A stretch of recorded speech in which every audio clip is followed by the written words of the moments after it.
Olá, tudo bem?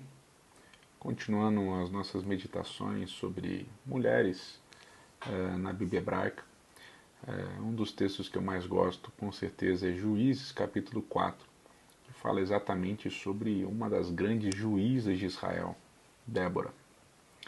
A história começa de uma maneira muito natural no livro de Juízes, como a maior parte delas começa, com algum juiz anterior tendo morrido, o povo tendo se desviado, e aí em determinado momento então o povo clama a Deus porque estão sendo oprimidos, né?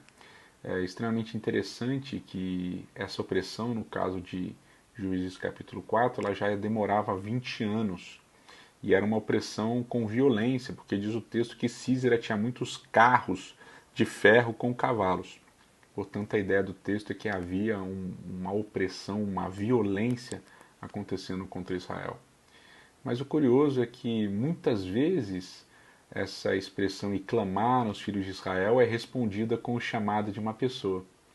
A primeira vez em Êxodo, capítulo 3, capítulo 2, 3 e 4, né, diz o texto no capítulo 2 de Êxodo que quando o povo clamou a Deus, o capítulo 3 começa falando exatamente sobre Moisés. E aqui a mesma ideia, o mesmo flow do texto vai acontecer.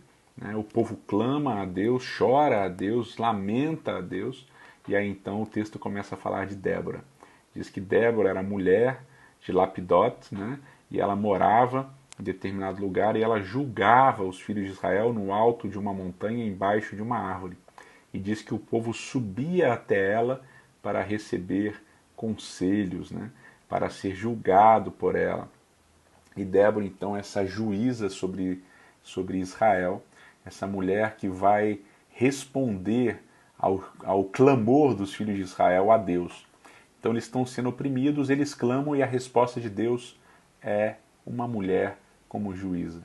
E essa mulher, em determinado momento aqui do texto, logo na sequência, ela manda um recado para Baraque, que era o general, o líder do exército, o líder do povo naquele momento. E ela diz, olha, reúna as tribos e vá lutar contra Císera em determinado lugar. Císera era o general do rei Jabim, rei cananita. Vá lutar contra ele porque vocês vão ganhar, Deus já garantiu a vitória. Então ela manda uma mensagem profética para Baraque, dizendo que a vitória já é dele. Mas Baraque age como uma boa parte dos homens age, de uma maneira covarde, né? Ao escutar o conselho de uma mulher, ele diz, olha, eu não sei se eu vou não, talvez se você for comigo eu também vá, mas eu não estou muito afim não. Ele covardemente não quer responder à profecia, ao ensino, ao juízo que Débora manda, dizendo que já foi dada a vitória.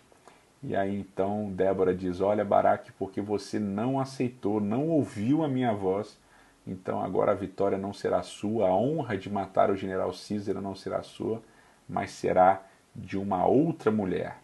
E no final do capítulo nós sabemos que Iael, nas nossas Bíblias em português, muitas vezes aparece a tradução Jael, mas em hebraico é Iael. Iael então mata o general Císera de uma maneira bem interessante, depois você pode ler no finalzinho do capítulo 4 do livro de Juízes.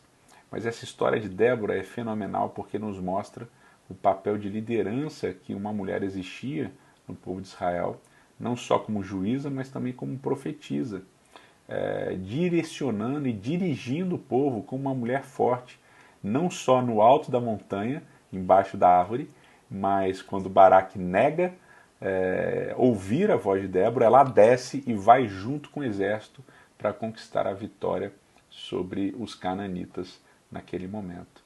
Portanto, Débora é uma mulher completa, chamada por Deus, levantada por Deus para liderar o povo e para libertar o povo do jugo opressor.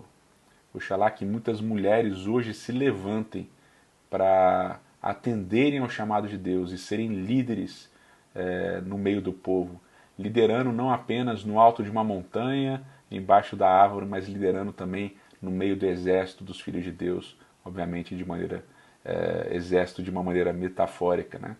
Mas que elas sejam líderes no nosso meio para nos guiar, nos liderar levantadas por Deus, obviamente, para cumprir esse papel. Que Deus te abençoe.